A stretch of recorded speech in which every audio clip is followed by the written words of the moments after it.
আসসালামু আলাইকুম গাইস আগে এই ভিডিওটা দেখেন, পরে আমি কিছু বলতেছি। ওর সাহস থাকলে আসে না কেন বাংলাদেশে?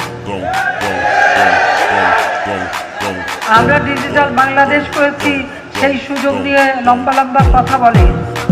তো সাহস থাকলে বাংলাদেশে আসুক।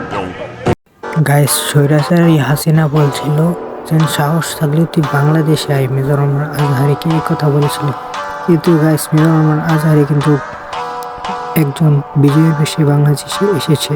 গাইস এটা কিন্তু বলা যায়, সে একজন বড় আলেম, তাই সে বিজয়ের বেশি এসেছে আজকে বাংলাদেশে।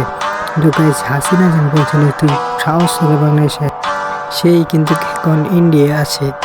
এলাকায় এখন জায়গায় রেখে বলা যায় না, ক্ষমতা কার কখন আসে বলা যায় না।